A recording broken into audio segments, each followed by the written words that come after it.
Well, an entertaining game for the Montreal Canadiens against the Tampa Bay Lightning tonight. There's the odd night where the Canadiens put a really solid effort together against an excellent hockey team, and you see the elements of promise for next season. And that promise, I think, revolved around the defense tonight. Noah Jolson once again used for about 20 minutes.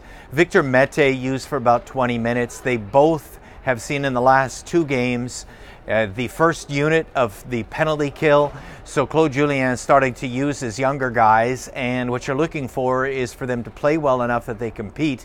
So you had the Tampa Bay Lightning in town. They're one of the best teams in the league. Now naturally that's a big challenge, bigger than probably any other night, and both of these young rear guards came away playing exceptionally well. So the future with those two, Mete and Jolson, combined with the healthy Weber and then Petrie, is four defensemen right away, and the only big piece that you're missing is that left-handed number one to play with Shea Weber, and a couple of opportunities to find that, whether it be at the trading deadline for someone like Jake Bean from Carolina, or maybe the draft if the Canadiens can get lucky. Of course, Rasmus Dahlin, the number one, and if they don't and fall back to a later position, they could perhaps get a defenseman there, though all the other top qualified ones are right-handed defensemen, so it's more likely that they get Kotkaniemi if they find that he continues to move up the depth chart at center, and if not, then go get one of these great young wingers like Svechnikov or Zadina or Tkachuk. Whatever the case, the Canadiens have options going forward to next year to turn this around a lot faster than you would think, which leads me to my next thought, and that's Ryan Poehling. Poehling playing for St. Cloud State today as they won the conference title tonight, beating Denver. What a moment. Check out my Twitter feed. It's 2-2 late in the game.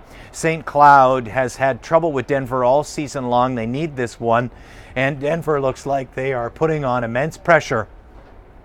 Poehling is at the end of a very long shift, and he manages to not only score an absolutely savage goal upstairs on a sweet shot, but he also pulled away from the defenseman on the play as well. So showed great finish, showed great speed, a very emotional moment too in the game as the fans go nuts, knowing with that goal they won the conference championship as the number one team in the nation. So Ryan Poehling showing that Trevor Timmins definitely hit the mark on that pick. He's upped his game tremendously. He's put a lot of points on the board when people were worried about that. And of course, he wasn't able to put points on the board as the first-year freshman for St. Cloud State last year when he wasn't getting top ice time, top minutes, power play time, and all of the things that go with getting points. And he was also the youngest player in NCAA at the time, so you have to mature. So Ryan Poehling is showing great things. So there's all the positive stuff, but I need to talk about one negative tonight. Not going to talk about all the trading deadline stuff. You know where to find that. It's at Call of the Wild. Continue to follow us on our Twitter feeds, Grant McCagg and I, as the next 42 hours finish. But you will see everything there at Twitter or on Call of the Wild. If the Canadiens do something, we will, of course, have another special article detailing everything. And we're really tied in as far as what's going on with all of our sources. We have many. And so when we say something, we're not just speculating out of the wind. We are talking about something concrete. So continue to follow us there. So that's enough on that. But let me get to the one negative, and I want to spend a little time on it. And it's not going to be easy, because it might not make everybody happy. But I really feel like something has to change in Montreal. The culture has to change in some way. Society has to change in some way. This city chews up and spits out its hockey players. Earlier this year, Carey Price began giving very curt answers at news conferences after the game, scrums. And the reason was something that everyone should be ashamed of, really. It was reported, I don't even want to repeat it, but it had to do with family, and it had to do with, frankly, very shameful things reported that had absolutely no background. There were no sources given. There was no background given. There was no responsibility. There was no journalism. It was just completely irresponsible.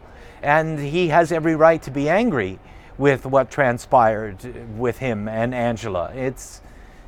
It's horrible. It's the saddest thing that I can imagine for my profession. So on that one, I want to look my profession square in the eyes and say, do better, be better. You're shameful. And you have journalism degrees? Well, remember all of the things that you were proud of when you were younger and you wanted to be a journalist. And one of those things was having sources. And if you're a sports reporter or a hockey reporter, well, report on hockey. Personal dilemmas that you are hearing from the bartender at whatever watering hole you visit is not a source. It's not. It's the friend of a friend of a friend is not a source. And if you don't want to give everybody up on something so important, then you need to shut your mouth and do better. So in that instance, I point right at the media and I attack them. I don't mind. I don't mind. I'm basically an outsider at this point. The second issue, though, I'm not pointing at the media, and it has to do with Max Pacioretty. And on that one, I'm pointing at fans. I'm not pointing directly at recruits necessarily and the subscribers, but I'm reporting definitely about this whole city and how it itself eats its young.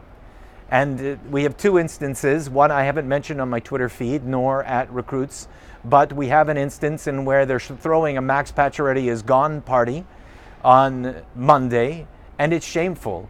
They show in the advertising to come see him leave footage of him lying prone on the ice, perhaps a broken neck at the time. The entire city was quite worried when Zdeno Chara just pounded him into a turnbuckle. And now they're using it for their amusement. It's shameful. And I hope no one goes to their little shindig for Max Pacioretty's last day. I hope instead people are outside of it and picketing them. Bring a placard and shame them. And then tonight, he has 5 separate instances where he has scoring chances. He has 3 clear-cut breakaways. And he's facing Vasilevsky, who is the best goaltender in hockey, perhaps. And so he can't beat him. And in fact, in one instance, he doesn't even shoot. So the fans boo? They boo him? I don't know. I don't know, man. If you just want crap, then that's what you're going to get. Nobody's going to want to play here. It's already hard enough. Unrestricted free agents don't want to come here. There are 3 reasons. The tax is horrible. 17% higher here than in Dallas, Texas. Easy call, Alex Radulov. The other one, the weather. It's lousy here. Joe Thornton says, what's better than going daily to either a golf course or walking around in your shorts in San Jose, California? Traded from Boston, greatest moment of his life, I'm sure. Weather's awesome everywhere but here. Winnipeg, Edmonton, Calgary, Canada essentially, who haven't won a cup since 1993. And finally, the third reason to not want to be here is the fishbowl. The fishbowl of Montreal. And we've just seen the worst of Montreal this year in this losing season. We saw the worst of the media with sourceless things about Carey Price they couldn't back up, didn't apologize for, and then are outraged at Carey Price when he doesn't answer in full sentences after all of the things that they rumored about his life. So much so that Angela Price, his wife, had to take to Instagram and make a claim that it was all BS. And they're enraged? And then this time, the media is not the culprit, for once, and it's the fans who boo and show him prone, lying, almost dead, after getting pummeled by Chara as some sort of amusement in a poster to try to get business of wings and beer on a Monday afternoon.